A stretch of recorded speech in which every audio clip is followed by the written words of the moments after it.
युधिष्ठिर को कलयुग में होने वाली घटनाओं का पहले से पता था। एक छोटी सी कहानी को पूरा जरूर सुनिएगा और अगर अच्छी लगती हो तो चैनल को सब्सक्राइब जरूर कीजिएगा। पांडवों का अज्ञातवास समाप्त होने में कुछ ही समय शेष रह गए थे। पांचों पांडव एवं द्रौपदी जंगल में छुपने का स्थान ढूंढ रहे थे। उधर शनिदेव की आकाश मंडल से पांडवों पर नजर पड़ी। शनिदेव के मन में विचार आया कि इन सब में बुद्धिमान कौन है, परीक्षा ली जाए। देव ने एक माया का महल बनाया। कई योजन दूरी में उस महल के 4 कोने थे, पूर्व, पश्चिम, उत्तर, दक्षिण। अचानक भीम की नजर महल पर पड़ी और वो आकर्षित हो गए। भीम युधिष्ठिर से बोले, भैया मुझे महल देखना है। भाई ने कहा जाओ। भीम महल के द्वार पर पहुंचा। वहां शनिदेव दरबान के रूप में खड़े थे। भीम बोले, मुझे महल देखना है। शनिदेव ने कहा, महल की कुछ शर्तें हैं। पहली शर्त, महल में 4 कोने हैं, आप एक ही कोना देख सकते हैं। दूसरी शर्त, महल में जो देखोगे उसकी सार सहित व्याख्या करोगे। तीसरी शर्त, व्याख्या नहीं कर सके तो कैद कर लिए जाओगे। भीम ने कहा, मैं स्वीकार करता हूँ, ऐसा ही होगा। और वो महल के पूर्व छोर की ओर चला गया। वहां जाकर उसने अद्भुत पशु पक्षी, फूलों फलों से लदा हुए वृक्षों का नजारा किया।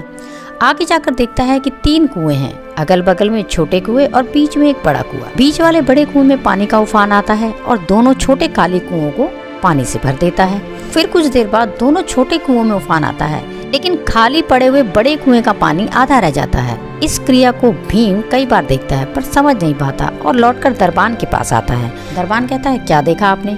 मैंने पेड़ पौधे और पशु पक्षी देखे, वो मैंने पहले कभी नहीं देखे थे। पर एक बात समझ में नहीं आई कि छोटे कुएं पानी से भर जाते हैं पर बड़ा क्यों नहीं भर पाता, ये समझ नहीं आया।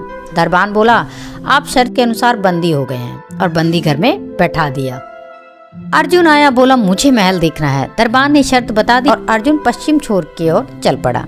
आगे जाकर अर्जुन क्या देखता है, एक खेत में 2 फसल उग रही थी। एक तरफ बाजरे की, दूसरी तरफ मक्का की फसल। बाजरे के पौधे से मक्का निकल रही थी और मक्के के पौधे से बाजरा निकल रही थी। अजीब लगा, कुछ समझ नहीं आया, वापस द्वार पर आ गया। दरबान से पूछा, क्या देखा?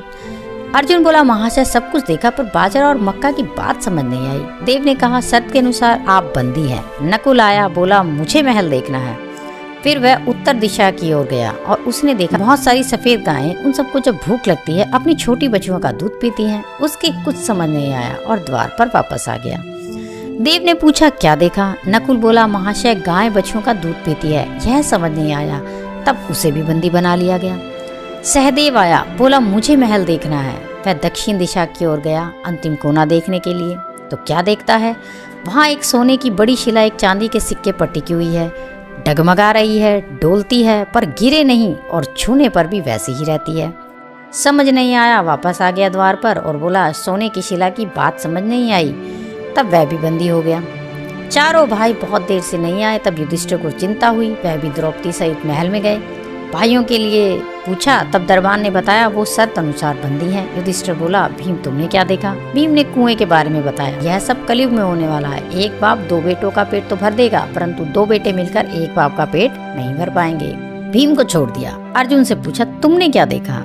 उसने फसल के बारे में बताया। युधिष्ठिर ने कहा, यह भी कलयुग में होने वाला है। वंश परिवर्तन, अर्थात ब्राह्मण के घर बनिए की लड़की और बनिए के घर शूद्र की लड़की ब्याही जाएगी। अर्जुन भी छूट गया।